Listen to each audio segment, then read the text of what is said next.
Welcome back to the channel, guys. This video is about what I do before the MOT, that is every 2 years. So I basically put the bike back to stock.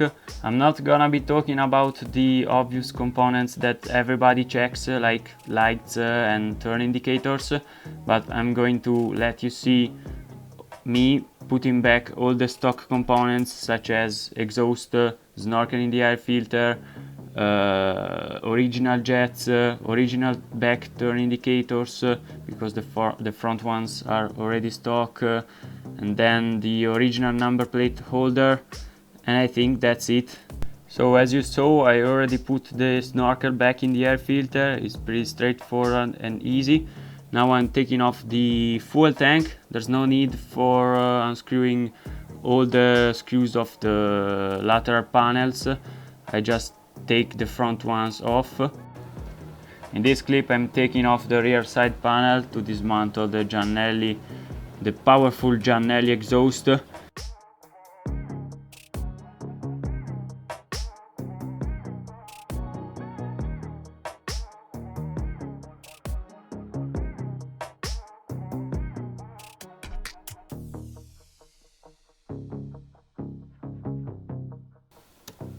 Alright, in this clip I'm taking off the 2 nuts that secure the exhaust to the cylinder, and I like to do it in an alternate pattern so that I'm sure I don't bend any component, and pay attention to the little gasket that there's in there, so don't lose it.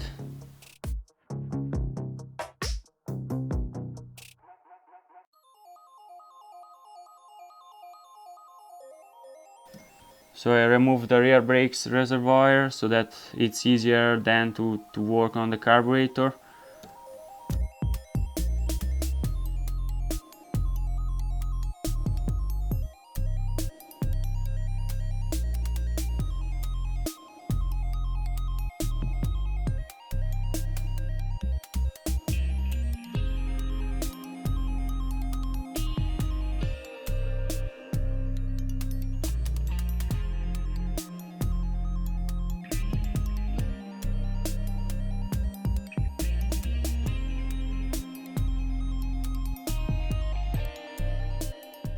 I usually keep the carburetor's cable separated from the others, so it is not attached to the frame, so that I can take the carburetor off easily. I can also do it without removing the fuel tank, but it's easier this way, and as you can see I already bypassed the coolant circuit of the carburetor, just because it's a lot easier to work on the carburetor and change jets. The carburetor's coolant circuit is supposed to warm up the fuel a bit, so that the temperature of the fuel is always the same in every season, and so the engine's behavior doesn't change during the year. But to be honest, I didn't really feel any difference without the circuit. So here I remove the float ball so that I can get access to the jets. The big one is the main jet and controls the high RPM and the full throttle position. I think I had a 240 at that moment in the carburetor, and I put back the 210 in place, which is the stock one. This is it. So you don't want to tighten it too much, there's no need for that, and if you ruin the thread you are going to replace the entire carburetor, so really be gentle on that. In this lower hole there's the pilot jet. I unscrew it with a flat screwdriver and I put in place the 17.5, which is the stock one.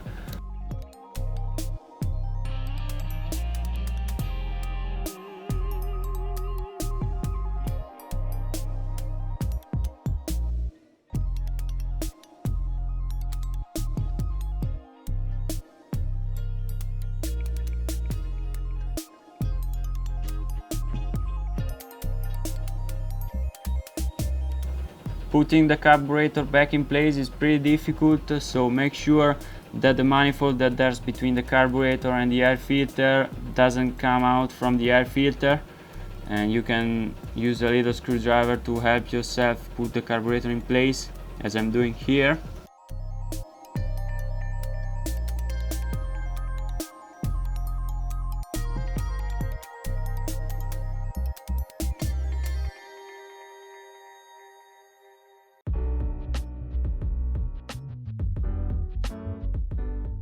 So next step is the exhaust. As I said before, don't forget the gasket between the exhaust and the cylinders part. The first thing I usually do is I put the little bracket and then I tighten the cylinder nuts so that the exhaust stays in there and it's easier.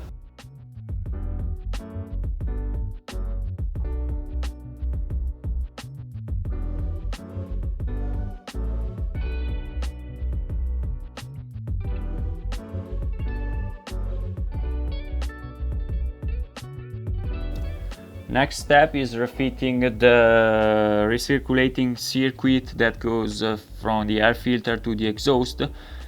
This is supposed to burn the bad gases in the exhaust.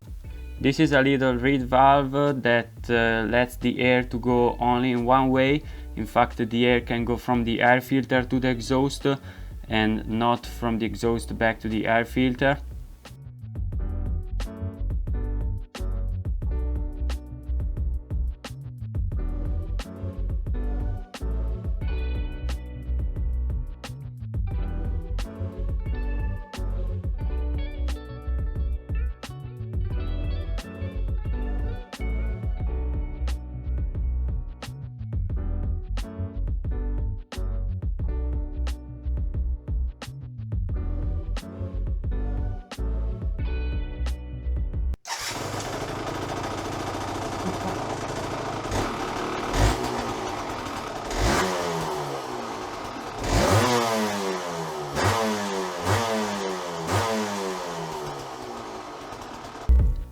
So this is the electrical part. I've got to put the stock rear indicators and also the number plate holder with the plate light.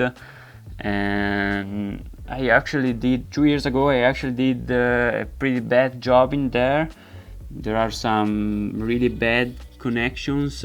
So apart from fitting back the original holder, I'm also going to make all the wiring in there a lot better.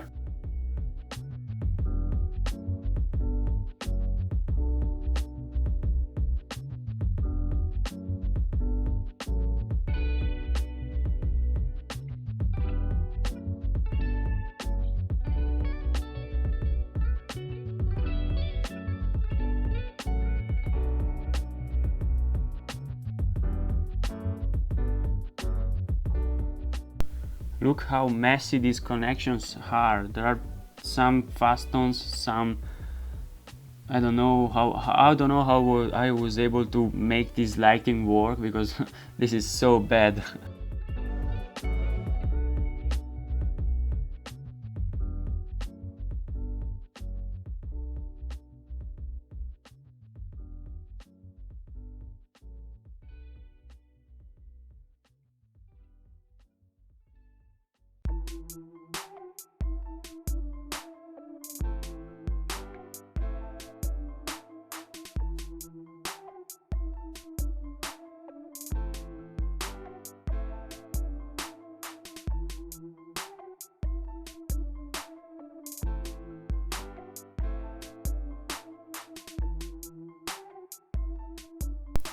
So instead of this transparent tape, I will be using some epoxy double component glue. As you can see here, I put a very good connector so that I can swap the two number plate holders in really seconds, and look how good this work is. So the plastic part that lets the light to pass through and light up the plate, it was a little bit broken, so I glue it in place like that, and when I need to replace the bulbs, I can unscrew the metallic part from the back.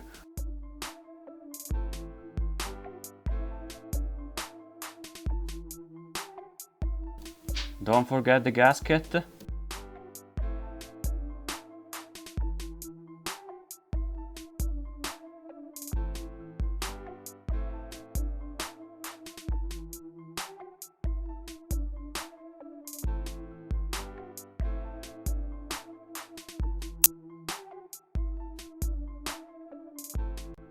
Last part is very important. I have to put the oil pump back to stock specifications, and the red component that you can see is just an old oil cap that I use so that the tube doesn't make a bad turn.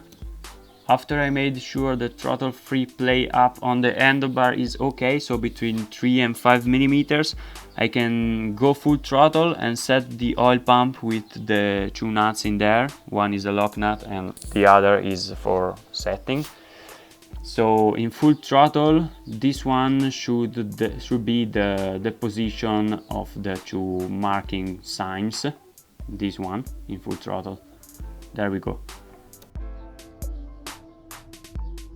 Alright guys, so this is it for today. The bike is completely stock. The only thing I left is the grounded wire that restricts the power valve, because I've got to do a little journey in today and tomorrow, so I don't want to be passed by the 50 cc's. So I'm going to remove the wire just before the MOT. What about the videos this summer? I'm pretty busy because I'm working this summer too. So new videos will probably be in September. Hopefully I can do a comparison between this exhaust and the original one in weight, acceleration, top speed, all the things. So yeah guys, I finally made the exam. I'm pretty happy with it.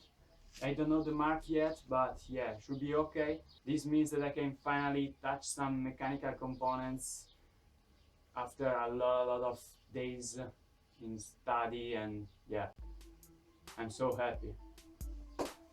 As always, don't forget to subscribe and see you in the next video.